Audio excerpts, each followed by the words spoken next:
volvemos, le damos en None, volvemos a Bitmap, nos va a aparecer otra vez la última carpeta en donde estuvimos y vamos a buscar el ladrillo. Creo que bajé mucho. El ladrillo que corresponde a nuestra textura.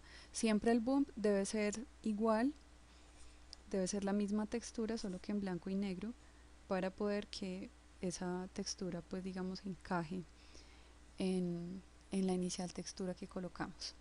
Entonces le decimos abrir y como vemos cómo cambia nuestra textura. Aparece, pues no tenemos que cambiarla acá, pues nada de la escala, porque en el anterior lo dejamos tal cual era, pero pues vemos cómo aparece.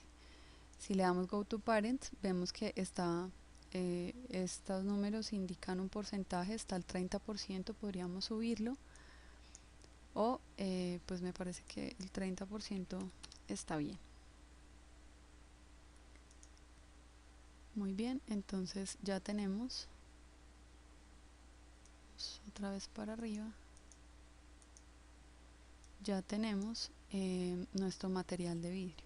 Así colocamos todas las texturas de nuestra escena. Podemos, como les decía, colocar cualquier tipo de textura, sea que la encontremos en la carpeta de mapas que tiene el 3D Max, o sea que lo hagamos, pues nosotros podemos tomar fotografías de azulejos, de pisos, de pasto, de cualquier material que queramos crear, y pues no olvidemos que de todas maneras una cosa es la imagen y otra cosa son las propiedades físicas de ese material. En este caso el ladrillo, como es mate, pues dejamos las mismas propiedades que tenemos acá. Bien, ahora vamos a hacer un plástico.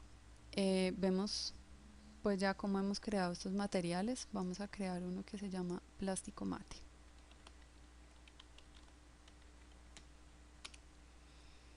Este plástico mate se lo vamos a aplicar a, a esta tetera que tenemos acá. En este caso podría activarle el mapa, pero pues en este caso no le voy a poner mapas, entonces no lo activo. Voy a simplemente aplicarlo y como vemos este ya tenía otro material, así que no, pues no cambia, pero apenas empieza a cambiar las propiedades de este material se va a notar. Vamos a ponerle un color como les mostré ahora. Vamos a buscar un color, por ejemplo un naranja, y a ese naranja vamos a cambiarle un poco las propiedades de brillo, que aunque sea un mate, el plástico de todas maneras no tiene las mismas propiedades que un ladrillo o que una pintura, o como pues este piso que acabamos de crear. Entonces vamos a cambiarle acá un poco. Vemos que este panel de acá en específico, que se llama Specular Highlights, me define el brillo y la cantidad de ese brillo, cómo se distribuye. Entonces en Glossiness, que es brillo como tal, le vamos a subir un poquito a 15. Vemos que cambió un poquito. Y el nivel especular, como les decía, que es como la manera como se reparte ese brillo, lo vamos a poner en 30. Vemos cómo cambia nuestro slot. No es igual al material mate. Este sería un plástico mate. Ahora, si queremos que ese plástico sea brillante, entonces deseleccionemos acá, vamos a copiar este plástico para que me quede con el mismo color exacto, y se lo voy a aplicar a esta otra tetera que tenemos acá. Entonces asignar, él ya tenía perdón, él me pidió que lo reemplazara porque creé dos materiales con el mismo nombre. Entonces siempre debemos cambiar, ponerle el nombre cuando copiemos. Acá vamos a decirle plástico brillante. Ahora no vamos a tener ese problema. Cuando lo apliquemos, pues este va a ser el brillante. Para agregarle brillo a nuestro plástico vamos a subirle mucho más el glossiness. Él puede ir hasta 100, vamos a ponerle 80. Vemos cómo cambia nuestro brillo, y el nivel especular se lo vamos a subir muchísimo, le vamos a poner 500,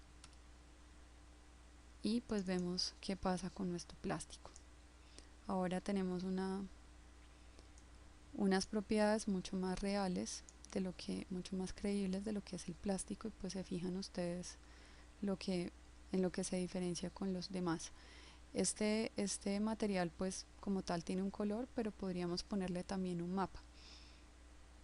En este caso lo vamos a dejar con el color, y vamos a agregarle también un poco de reflexión. Sabemos que el plástico tiene un poco de reflexión, no demasiada, pero sí la tiene, así que vamos a agregarle reflexión. Entonces vamos a la pestaña de mapas donde dice reflexión, y seleccionamos el none, y en vez de irnos para un bitmap vamos a escoger uno de los mapas que les decía que son vectoriales, que tiene el 3D Max, y pues un mapa que sirve para reflejos es el Ray Trace.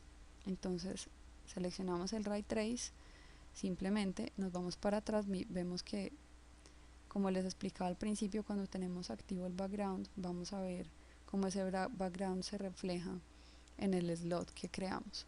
Pues en este momento creamos un reflejo al 100%, pues esto no es tan así. En el plástico vamos a decirle que al 10%. Entonces vemos cómo es ese reflejo, podría ser un poco menos. Entonces digámosle un 8. Así, antes de continuar vamos a crear un render para que veamos cómo van nuestros materiales. Entonces aquí vemos nuestro material de pintura, nuestra base, que también fue una especie de pintura, nuestro plástico mate y nuestro plástico brillante.